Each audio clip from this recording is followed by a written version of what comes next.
nós matamos esses sonhos dentro de nós, assim também de maneira muito trágica, né? Matar o sonho é uma coisa muito perigosa, mas também é muito perigoso alimentar o sonho que é do outro para nós. Paula, você precisa tomar muito cuidado, e nesse momento da sua vida em que você, como diz o Gabriel, já começa a ter esse senso de realidade, né? Descubra se verdadeiramente você viveu em torno dos sonhos que são seus ou dos sonhos que a sua família tinha para você. Às vezes a gente encontra pessoas muito infelizes porque estão tentando viver o sonho que era do outro. E o sonho que é do outro, muitas vezes para nós, pode ser um pesadelo. Eu fico vendo, sabe, minha gente, eu fico muito preocupado, Gabriel, quando eu encontro pessoas assim: o que você está fazendo ultimamente? Estou estudando. Para quê? Para passar no concurso. Aí eu fico pensando, qualquer concurso. O que o concurso representa na vida daquela pessoa? Você começa a perguntar, o concurso muitas vezes está em torno de uma estabilidade financeira. Por quê? O pai quer que ela se arranje na vida, a mãe quer que ela se arranje na vida, e ela começou a ouvir isso desde criança, que o importante é ter estabilidade financeira. Independente se essa estabilidade financeira será realização profissional ou não.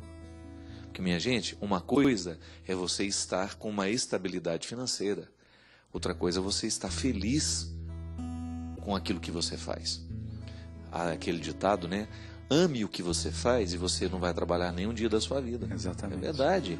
Você imaginou você ficar fechado dentro de uma repartição pública só porque você está cumprindo o sonho do seu pai, de que você precisa ter estabilidade financeira? Você não vai ser mandado embora, você vai se aposentar. A pessoa, ela trabalha esperando a aposentadoria. Quantas vezes eu encontrei, gente, isso é muito comum nos dias de hoje. Por quê? Porque os concursos públicos, essa coisa de ser funcionário público cresceu muito diante dos olhos de todo mundo, talvez por uma década de 80, de 90, em que isso era, né, ser o funcionário do banco tal, ser o funcionário do cartório, justamente. Né, do fórum, tá. Isso representou um status interessante. Mas, pelo amor de Deus, o que realiza nessa história toda, né? É a satisfação de você fazer o que faz, de você ser quem você é. Porque às vezes você tem pessoas que fazem o processo contrário, né? Saem da estabilidade para ir viver a verdadeira realização. Eu tenho um exemplo de pessoas assim, e que viveram um engano durante muito tempo, porque estava fazendo justamente isso, batendo cartão num sonho que não era dele. Ele estava cumprindo um papel para o qual não havia sido escrito. Então é muito complicado isso. Eu dou aula em 2 faculdades de Direito, né, padre? Como eu vejo isso com os alunos? Alunos de Direito fazem concursos para juiz, para promotor. É lindo ser juiz, é lindo ser promotor, é lindo ser delegado, desde que você goste, que esse ofício te diga alguma coisa. Aí você pergunta para o aluno, né, se você pretende seguir a carreira de... Não, vou ser juiz, né? Por quê? Sonho do meu pai, né? É o sonho do meu pai. Sonho do seu pai. E não é o seu sonho. Não é o seu sonho. Pô, meu sonho não é nem fazer direito, meu sonho é desenhar, né? Nossa, mas que lindo o seu sonho de desenhar. Ai, professor, nem fala isso para não bagunçar minha cabeça, né? No fundo, assim, a pessoa ela vai vivendo o sonho de uma outra pessoa. Ou aquelas pessoas que teimam em não ter aspiração. Então, eu me lembro que uma vez fez uma dinâmica lá, porque aspiração é uma palavra aristotélica, um conceito aristotélico, né? Aristóteles dizia que a gente tem desejos, escolhas, mas uma grande aspiração.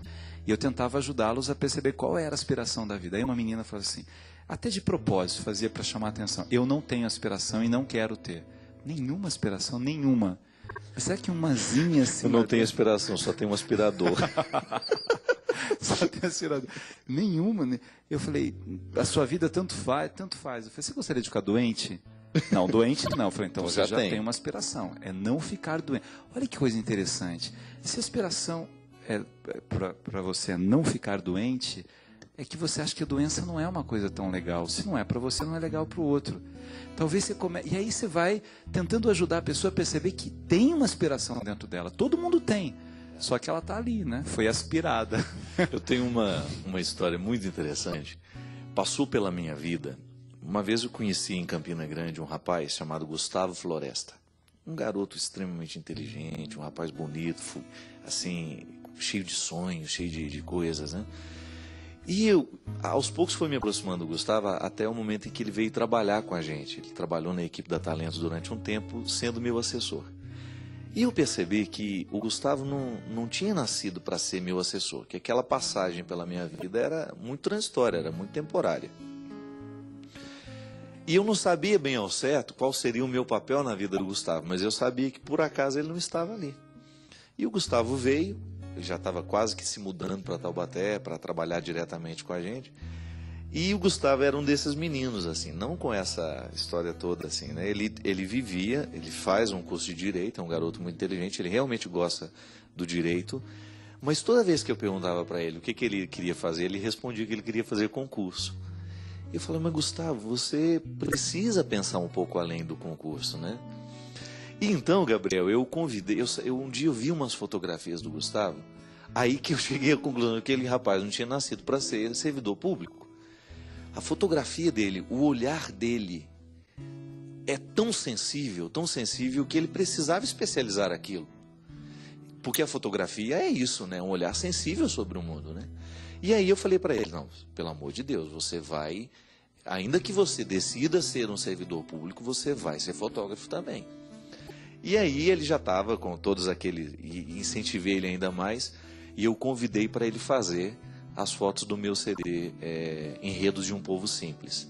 Todas aquelas fotos que estão lá são fotografias do Gustavo Flores, um menino muito novo na época, veio, fez, e ele ficou assim muito entusiasmado por assumir um projeto que seria nacional.